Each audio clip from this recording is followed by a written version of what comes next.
PDM ने तहरीक इंसाफ से मुज़ाकरात के लिए असेंबली में वापस आने की शर्त रख दी है। इस पर बात करेंगे डॉन न्यूज के नुमाइंदे नादिर गोरामानी से।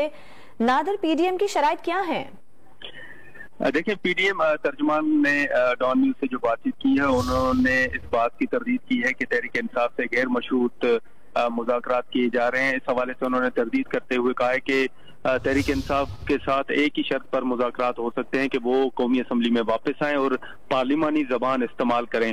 हाफिज हमदुल्ला का यह कहना है कि इस वक्त तहरीक इंसाफ ने पीडीएम के साथ या पीडीएम ने तहरीक इंसाफ के साथ मुज़ाकरात के लिए कोई राब्ता नहीं किया और इस वक्त पीडीएम का मौक़िफ़ जो है वो बिल्कुल वाज़ेह है। अगर तहरीक इंसाफ मुज़ाकरात चाहती है तो सबसे पहले वो कौमी असम्बली से इस्तीफे वापस ले और ये पार्लिमान में आकर ही मुज़ाकरात हो सकते हैं। इसके साथ साथ उनका यह भी कहना था कि जो तहरीक इंसाफ की जानिब से शराइत रखी जा रही हैं मुज़ाकरात से पहले ही, इस तरह से कोई मुज़ाकरात नहीं होते। अगर वो मुज़ाकरात के लिए बैठना चाहते हैं तो उससे मुज़ाकरात से कबल कोई शराइत ना रखें और बल्कि पीडीएम ने यह शर्त रखी है कि एक ही शर्त पर तहरीक इंसाफ के साथ मुज़ाकरात हो सकते हैं कि वो पार्लिमान में वापस आए। इसके साथ साथ हाफिज हमदुल्ला का यह भी कहना था कि सियासी तनाव जो है उसको अगर इमरान खान कम करना चाहते हैं तो वो मुज़ाकरात की टेबल पर आए लेकिन शराइत ना रखें।